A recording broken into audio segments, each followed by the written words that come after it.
מה שתראו עכשיו הוא הסוד הכי שמור בתעשיית הבשר הישראלית, סוד ההזרקה והניפוח, פטנט כחול לבן שאין לו אח ורע בעולם. בעבר חשפנו בקולבוטק איך מחפשים דגים ודוחפים להם פוספטים ומים, הרבה מים, כדי להעלות את משקל המוצר. אותו דבר עשו ועושים לבשר. לא בסין, בישראל, מצלמה הנסתרת של קולבוטק חושפת בפעם הראשונה את הסוד הכי שמור בתעשיית הבשר. תחקירן קולבוטק הצליח להתקבל לעבודה באחד ממפעלי עיבוד הבשר בארץ, ומה שתראו כאן קורה בעוד מפעלים. הפועלים, רובם ככולם, הם עובדים זרים. התחקירן שלנו חריג בנוף, ומלאכת התיעוד מסובכת ומורכבת. הבשר שעובר כאן טיפול הם נתחי בקר שונים וגם חלקי פרגיות ועוף.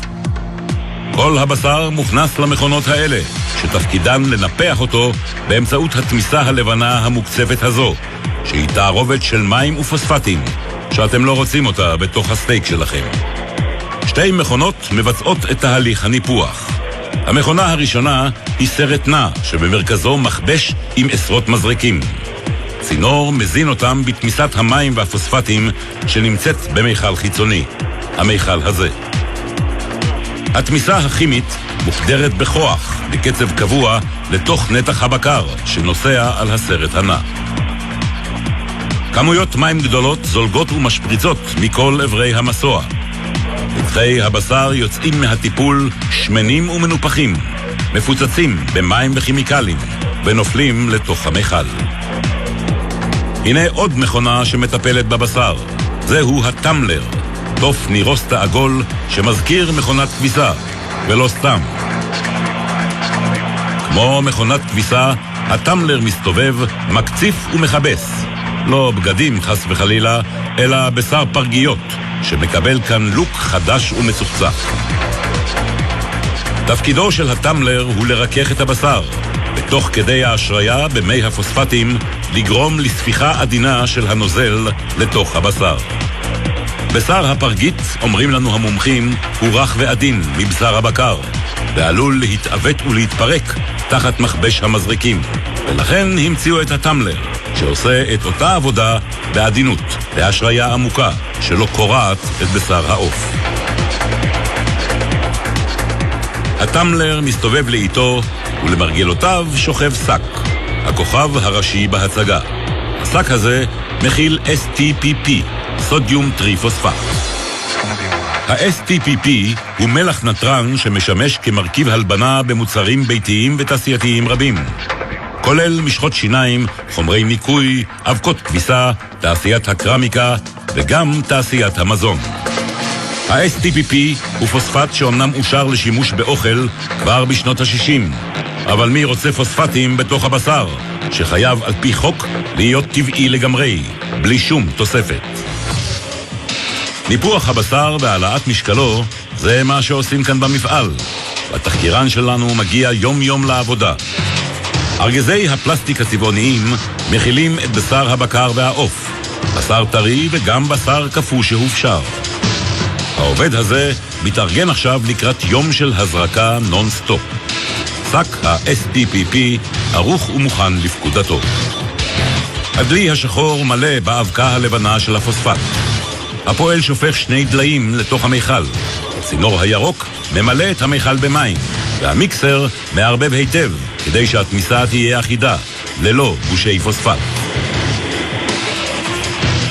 עכשיו הפועל לוקח את המיכל שבתוכו התמיסה הכימית ומניח אותו ליד מכונת ההזרקה.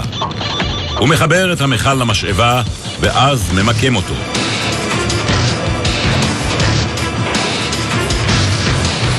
הנה הבוכנות מתחילות לעבוד. מעלה מטה, מעלה מטה, בקצב אחיד, ממלאות את הצינורות המזינים את המזריקים בתמיסה הלבנה. ההכנות הושלמו, והעובד מתחיל להניף נתחי בשר בקר אל המסוע, בדרכם להזרקה. לאט לאט, אחרי שהוצפו בתמיסה, משתלשלים הנתחים המלאים מצידו השני של המסוע, אל תוך המכל. תוך 3 דקות בערך המיכל גדוש בנתחים, שבצאתם הם מנופחים יותר וכבדים יותר מאשר היו בכניסתם. עכשיו מצפה לנתחים האלה סיבוב נוסף, בטמלר. לכאן יוכנס הבקר המוזרק ויעבור כביסת כימיקלים לחיזוק ההשריה ושימור הצורה של הנתח. גם לטמלר מחובר מיכל עם התמיסה הלבנה, ומשאבה מזרימה אותה לתוך מכונת הכביסה הזאת. הנה הם נתחי הבשר שוחים לאיתם בתוך הטמלר המסתובב ועוברים כיבוס ועיסוי. אחרי שעברו גם את הטמלר, נשפכים הנתחים הכבדים עם שאריות המים לתוך מכל נוסף. עד האריזה יבלו הנתחים בתוך המכלים, סופגים השריה נוספת. אולי נותר עוד מעט מקום בבשר הספוג הזה כדי לספוח עוד מים ופוספטים. התהליך הזה שעובר בשר הבקר עובר גם בשר העוף, ושניהם יוצאים רע מהסיפור הזה. מרוב הזרקה זה כבר הפך להיות סמרטוט. אנחנו רואים שזה כבר סמרטוט, זה כבר לא שניצל בכלל. כל הסיבים האלה הם כבר מפורקים, כל סיבי הבשר של ההודו כבר פשוט מפורקים מרוב שהוא פוצץ במים. אני רק אשים את היד. הוא פשוט כבר לא. בסניף רמת גן של שיווק השקמה, הרשת של רמי לוי, קנינו אנטריקוט טרי מתוצרת בלדי, ושילמנו עבורו הרבה כסף, כ-130 שקל לקילוגרם. בדיקות המעבדה קובעות, בבשר הזה נמצאו פוספטים מוספים, וגם ויטמין C, בכמות של 650% יותר מהכמות הנורמלית בבשר של הפרה. ויטמין C בכמות גבוהה גורם גם למיצוב וגם לצבע, שמירת הצבע. סטייק האנטריקוט הזה של בלדי שקנינו אצל רמי לוי הוא לא אנטריקוט טרי, הוא מזון מזויף. את הקנייה הבאה שלנו אנחנו עושים בסניף אור יהודה של יינות ביטן.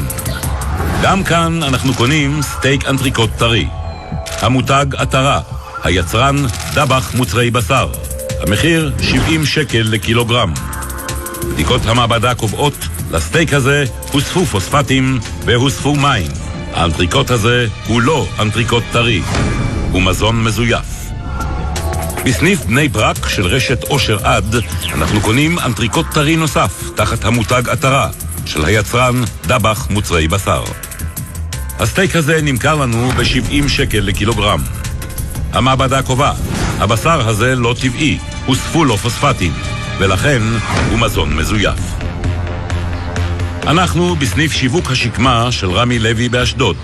תחקירני קולבוטק ניגשים אל ויטרינת הבשר ומבקשים נתח אנטריקוט טרי ללא שום תוספות. זה לא משהו מעובד, נכון? לא מוסיפים לו כלום. זה שחיטה חדשה, נשמה, זה אני מפרק אותם, אני מקבל אותם רבעים, אני מפרק אותם. אתה שוחט. אנחנו לא עובדים ויש כאלה שעובדים בשיטה של קרי בוואקום. אלה עושים להם טיפה חומר. אוקיי, אני רוצה בשר טוב. זה בשר, אנחנו אומרים, מהמשחטה נכנס לויטרינה. קנינו נתח אנטריקוט טרי, המותג עטרה, היצרן דבח מוצרי בשר. המחיר כ-70 שקל לקילוגרם. נתח טרי משחיטה חדשה מבטיח הקצב.